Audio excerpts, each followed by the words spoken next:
Bowser versus Fall Guys is nothing if not persistent. Look at him!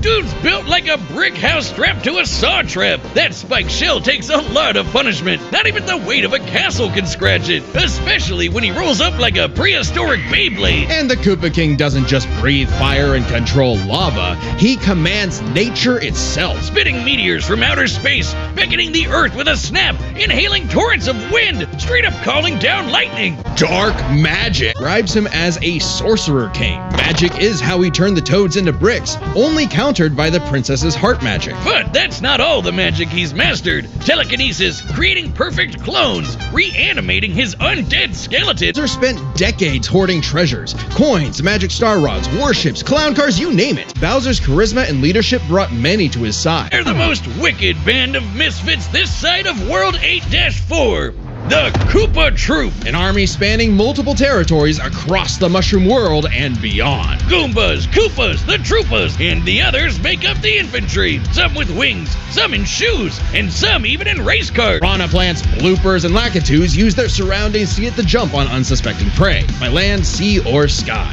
Booze, Shy Guys, sentient bombs with feet, and more. It was imperative for Bowser to nurture a unit that covers their own vulnerabilities. For example, Kamek and King Boo both have magic, but Boo has battlefield control with illusions and destabilizing dimensions, while Kamek focuses on buffing allies, canceling enemy powers, summoning anything he desires, or swapping my items to screw up my Mario Party lead. Speaking of items, most of the minions can use pretty much any power-up Mario can. The Goombas make frequent use of Tanuki tails, and Bowser can really get into the cat roleplay. His kids, the Koopa League. Bowser took them in and even trained them in dark magic. Nepo baby, Bowser Jr., captain of the Koopa Troop. But really, the king is very protective of his kids. If the fam's in trouble, he can will himself to transform into a giant kaiju, all to crush whatever bully's talking smack. Maybe a little overkill. Just one punch from Giant Bowser launched a castle out of orbit. Taking into account the flight path and the scale of their universe, Bowser's punch must have hit with a force of over 125 trillion tons of TNT.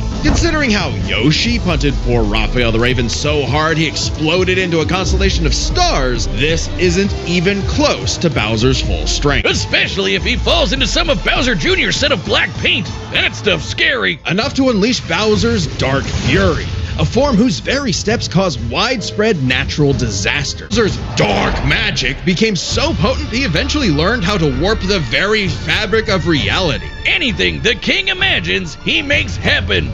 He turned all of Yoshi's Island into a storybook. And remember those painted worlds in Mario 64? Yeah, he made those. He stole ultra-powerful items like the Wonder Flower, which can mold reality like Play-Doh, and the Dream Stone, which can be used to wish someone out of existence. But his most iconic thefts are those big shiny power stars. Don't judge a book by its cover. Infant power stars, aka Lumas, can become whole galaxies. They also ferried Mario across the universe in 3 seconds. That's 489 quadrillion times light speed. Obviously, the Big Daddy Grand Stars are even crazier. Bowser used one to power his space king. Grand Star was freed. It caused a chain reaction that destroyed the entire universe via a massive black hole. Thanks, Space God, that Rosalina showed up to save the day. Not that Bowser needed saving. He's been swallowed by another black hole and thrown into a star that went supernova. They worked together, they legitimately conquered most of the known universe. With a shocking level of innate parkour mastery that otherwise hasn't been seen since 2006. Grab, shove, and slam into each other to make it out on top. Or even roll up into a ball and launch across the course. Self-preservation be damned. And over time, the beans have evolved to higher levels of, let's call it imagination. The engineer, Digi, invented the creative device so the beans could start making and designing new obstacles and challenges for themselves, as well as additional tools like wrecking balls, wind-up boxes for punching foes, and even translators that make their nonsensical language intelligible. In the Blunder Dome can get wild. We've seen these goobers get smacked by giant mallets and fall into actual hot lava, but they always pop back up at the qualification stage later, completely unharmed. Somehow. Such as getting struck by meteors. That's a hit anywhere from 18 tons of TNT to 15 kilotons. but they still get right back up to Rube Goldberg themselves straight through another obstacle course. On top of that, they were hit with the Big Bang and came out the other side completely fine. Whoa, wait, what? Did I just say the Big Bang? The fact that these jelly beans are 6 friggin' feet tall! Fall Guys are contestants in a non-stop 24/7 game show, the Ultimate Knockout. Yeah, that's what's actually happening here. So what might be misconstrued as some sort of migration cycle is really a brutal, never-ending gauntlet that takes advantage of their tunnel vision. And they survive to keep playing the game no matter what. The game makers have said that when the beans fall to their death, they feel a moment of displacement, serenity, zen-like detachment from all worldly and physical bonds. Then they pop back onto the podium to celebrate their achievements. That's an official quote. They've also said they're strong enough to rip someone in half and can stretch their bodies so far they pass beyond the observable universe. The Fall Guy stretched so far he exited the universe as we know it, and then he kept going. Speaking of universes, the Fall Guys have seen dozens of guest stars from other stories and have learned from their cultures, like flying around in the TARDIS of Doctor Who fame, wielding He-Man's power sword, launching Ryu's iconic Hadouken, or even just becoming Pac-Man. They just become Pac-Man. They're Pac-Man.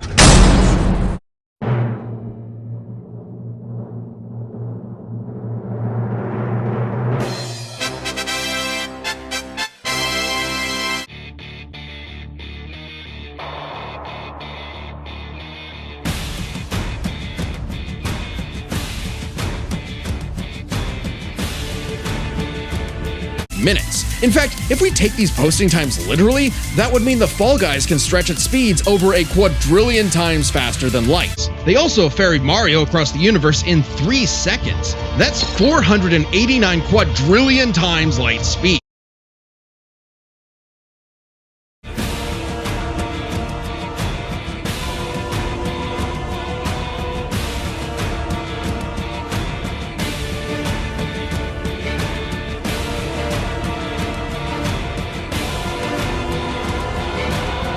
This could blow up planets, not to mention moving faster than light to hit all those planets in one shot. It's kinda out there, but no Fall Guy has ever done anything like that. Most importantly, survived the Big Bang. You know, the explosion that blew the whole frickin' universe into existence. Go a step further. Both of these creatures have demonstrated various forms of invulnerability and death negation, like how the Fall Guys could always pop back up for another round. Obviously, the Big Daddy Grand Stars are even crazier. Bowser used one to power his space king. Grand Star was freed. It caused a chain reaction that destroyed the entire universe via a massive black hole.